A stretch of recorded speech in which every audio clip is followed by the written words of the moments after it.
Bom dia, boa tarde, boa noite, pessoal. Hoje nós vamos falar de Guardiões do Louvre, do magnífico, especial, icônico, único, divisor de mares, de tempos no mangá, o Jiro Taniguchi. Vou falar um pouquinho sobre Guardiões do Louvre, já vou falar um pouquinho sobre ele. Querendo lembrar você que semana que vem, para quem gosta do Lewis, eu vou estar falando sobre esta obra aqui. Cartas do C.S. Lewis. E por que para mim ela é tão interessante? Porque ela espelha a pessoa do autor por completo. Ela desnuda os momentos do C.S. Lewis. Foram cartas encontradas pelo Warren Lewis, o irmão mais novo do C.S. Lewis, que fez aí a coletânea dessas obras, uma certa pesquisa e depois acabou por editá-las, mas mais à frente elas foram reeditadas aí pelo Walter Rupp, né? Então o Walter Rupp ele vai identificar que houve algumas, digamos assim, desvios na edição feitas pelo Warren Lewis, então o Rupp vai começar a rever todas as cartas que foram colocadas por C.S. Lewis, inclusive trazendo elas na íntegra, coisa que o Warren não fez, infelizmente, inclusive em alguns momentos modificou por completo o conteúdo das cartas do Lewis. O Warren tinha um problema sério, né, gente? Ele tinha um problema de alcoolismo. Para quem conhece, o Warren trabalhou, viveu com Tolkien, com o próprio Lewis, Howard Benfield, lá com o pessoal do Wikileaks. E ele passou por alguns problemas sérios e o alcoolismo acabou sendo uma espécie de válvula de escape. Lutou contra isso a vida toda, né? Então, tá aqui. Sábado que vem a gente vai estar falando sobre ele, mas agora, deixa eu respirar, vamos estar falando sobre Guardiões do Louvre, do nosso Jiro Taniguchi. Esta obra, ela faz parte da estética de trabalho do Jiro. Uma coisa, ela nos chegou aqui no Brasil em 2018, em abril de 2018, e nos veio a ser reeditada em 2019. Eu tenho essa edição reeditada. Ela foi editada primeiramente pela editora do Louvre e o Taniguchi foi convidado a fazer sem que ele tivesse qualquer tipo de orientação que manipulasse a obra que ele trabalhou e fez aqui. Esse cara foi para lá, ficou um mês, indo todo dia no Louvre e também indo em outros lugares que fizeram parte do contexto que aqui está. É uma obra especialíssima que dá assim a cara do Taniguchi e dá também a sensibilidade que esse cara possuía. Quem leu Gourmet, Passeio no Zoológico, as Crônicas do Gelo com o herói Aquero, já não caem muito nisso, elas saem um pouquinho. Em Portugal, o Gourmet, eu acho que está como Gourmet Solitário. Você tem um homem que caminhava, um homem que passeava, você está falando a mesma coisa. Zoológico do Inverno, outra obra maravilhosa. Esta aqui, em um sentido mais amplo, ela também se tornou icônica porque foi o primeiro HQ da Pipoca Nanquim. Quem conhece os trabalhos da Pipoca Nanquim sabe o quanto esses caras são bons. Outros livros foram editados pela Panini, inclusive a Drica Sada, ela é a tradutora desse e de outras tantas obras, e se você tem qualquer coisa do japonês traduzido pela Drica Sada, você pode estar tranquilo que você está com uma obra fidedigna. A noção que ela vai trazer para você em português é exatamente a alma que o roteirista, o escritor, quis colocar, jogar a sua alma dentro da obra. Vocês sabem uma coisa, no Japão existe um fenômeno social que são os Inemuri. Se você não sabe quem são os Inemuri, eles são os japoneses e japonesas workaholic que acham que a produção está acima de tudo e que se dedicam de corpo e alma como missão no seu trabalho, e esse pessoal acaba quase que não dormindo. Então são figuras que acabam dormindo em pé, dormem deitadas nas praças, às vezes dormem nas mesas de lanchonete, de restaurantes, dentro do banheiro, tiram lá seus 15 minutos e estão lá dormindo na privada. Bom, esse foi um tom que você vai encontrar nas obras do Taniguchi como uma reação àquilo que ele achava altamente esquizofrênico, antinatural. Então, em geral, as obras do Taniguchi, elas sempre vão te levar à reflexão, vão te levar à contemplação, vão te levar à sensibilidade da vida. Então, por exemplo, O Homem que Passeava ou Caminhava, o cara tem 8 capítulos onde ele vai, nas suas caminhadas, visitar praças. Ele é capaz de saltar um ponto antes do ponto de chegada do seu ônibus para poder contemplar a natureza, contemplar a estética, contemplar as pessoas. Ele vai trazendo então nos seus escritos, nos seus desenhos, sempre a sensibilidade da percepção humana e da percepção de que a vida não é contada assim, na velocidade dos minutos, dos segundos. E este livro aqui, esse mangá em especial, cara, você tá vendo aí, vou estar colocando aí por detrás enquanto eu estou falando, você tem uma obra que, primeiro, ela vai respeitar o sentido oriental de leitura, ou seja, você vai abrir o seu livro e vai ler da direita para a esquerda e não da esquerda para a direita.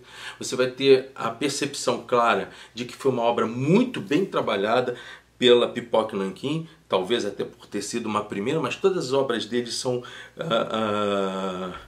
maravilhosos. É o maior mangá que você vai encontrar, o tamanho dele justifica-se porque ele vai trazer justamente ipsiliteres, vai trazer a cópia efetiva daquilo que o Jiro Taniguchi desenhou. Os desenhos do Taniguchi, eles são leves, eles são finos, eles têm emoção, eles têm vida, e a prova que isto é tão importante é que este é um livro, é um mangá para você ter em cima da sua mesa. Aquelas mesas quando você pode ter livros de mesa, não pelo processo meramente estético, mas quando você se sente tenso e ao abrir aqui os Guardiões do Louvre, ele te traz uma lição de vida.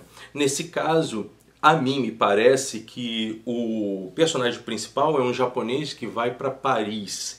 E ele vai com a intenção de visitar os museus na região. Só que ele não tem tempo e acaba escolhendo só o Louvre. Esse japonês, ele é um editor, um roteirista e um homem que trabalha com mangás. Para mim, é o próprio Jiro Taniguchi. E ele vai ter uma noite de febre.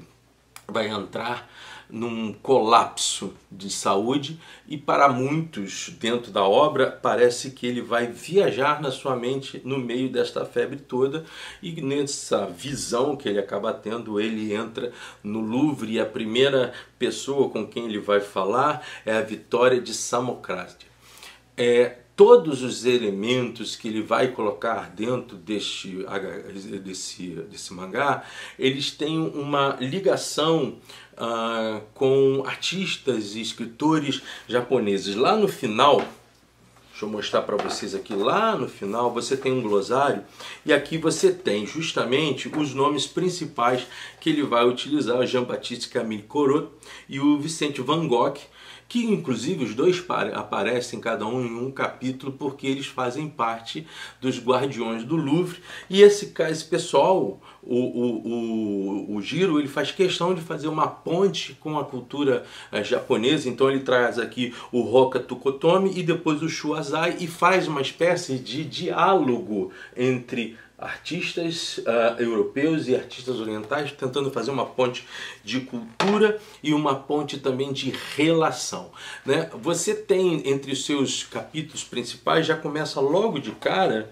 com justamente o que vai dar um nome, que são, na verdade, 5 histórias. Então você tem os Guardiões do Louvre, logo de cara, onde ele vai apresentar quem são esses guardiões e, óbvio, a primeira pessoa que ele conversa é com o espírito que acaba ele descobrindo que é o espírito da grande, maravilhosa obra Vitória de Samothrace. Depois ele vai ter um segundo capítulo com o Camille Corot.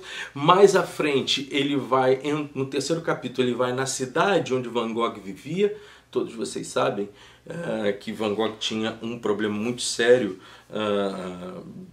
destemperadamente, inclusive ele foi atacado de tal depressão que ele acabou tirando a sua própria vida. Quando você vê aqui, olha, esses traços, gente, esses parece aqui, esses ectoplasmas, na verdade, são as almas das artes que sobrevivem dentro do Museu do Louvre. É muito, muito parecido. Eu estou colocando aí um filme para vocês que mostra o que ele escreve, o que ele desenha e os locais aonde se retratam cada um dos espaços do museu. Cabe então mostrar também os paradoxos, né? A sala onde fica a Mona Lisa entubada de gente, e esse rapaz ele sai do meio dessa confusão de turistas e começa a visitar locais bem mais tranquilos, e ali mostra de novo esta visão do Taniguchi de buscar o silêncio, de buscar o vazio, mas não um vazio existencial, buscar um vazio de bagunça e locais que estejam cheios de paz, né? A Floresta de Corot, como eu já falei, ele vai estar falando do pintor expressionista Corot. Mais à frente, de novo, ele vai ter um encontro com Van Gogh. Agora, uma das páginas que mais me são tocadas é quando ele vai, em 1939, um capítulo que fala só de 1939, perdão. Ele começa com os Guardiões do Louvre, depois ele vai com a Floresta de Corot, depois ele vai em Jardim de Daubigny, que é a cidade onde Van Gogh viveu, vai em Paris, 1939, e depois fecha com o Viajante do Palácio Milenar, mas aqui ele vai citar Jacques Jojard. E, mais interessante ainda, o espírito que conversa com o personagem principal é nada mais nada menos que Antoine de Exupéry. Por que ele usa Antoine de Exupéry no capítulo onde se fala de 1939, o ano que inicia a Segunda Guerra Mundial? Por dois motivos básicos. Primeiro, porque Antoine de Exupéry lutou com os aliados na Segunda Guerra Mundial e morreu na Segunda Guerra Mundial quando ele foi abatido. Ele estava com um avião de reconhecimento e foi abatido por um caça alemão de época. Mas mais do que isso, porque ele quer contar a história de Jacques Jojard, que foi o cara que conseguiu, o curador, o diretor do museu naquela época, que ele teve a visão do que poderia acontecer com o Louvre caso todas as obras continuassem ali.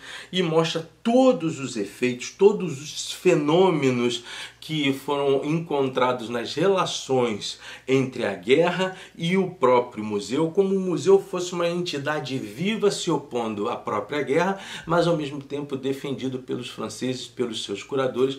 Aí mostra todo o transporte das obras principais, depois escondendo as outras obras no sótão. Eu não queria muito dizer para vocês sobre o contexto do HQ, do mangá, porque senão perde a graça. Uma coisa muito legal é isso aqui, esse marca página que talvez seja o maior que eu já encontrei. O livro é grande mesmo, teve gente reclamando do tamanho desse livro, mas não é por nada não, gente. É que esse livro está justamente destacando os desenhos que o Taniguchi fez na dimensão que eles fizeram. Uma capa dura, de papel, cartão, papelão, mas bem dura mesmo, talvez até por ter sido a primeira edição do papel nanquim, da Pipoca Nanquim, e um gramanato maravilhoso, né? Você tem aqui as páginas em papel couché, 150 gramas, bonitas demais. Olha essa figura aqui, gente. Olha isso aqui, cara. Olha isso aqui, bicho. Olha isso aqui, moça. Sensibilidade que esse cara tem, parece que as coisas estão vivas. Corot aqui, olha, fazendo os seus desenhos. Opa, olha só, cara, olha só. E outra coisa, quando você abre por completo o livro, olha isso aqui, gente, olha essa capa, olha isso aqui. Sensacional o livro, bicho. Sensacional o livro, moça. É livro para você ter na mesa mesmo. Não é livro para estética de mesa de teste, isso, mas é um típico livro para ficar naquelas mesas e, de vez em quando, você poder pegar e ver. E o sentido da vida, o último capítulo é belíssimo.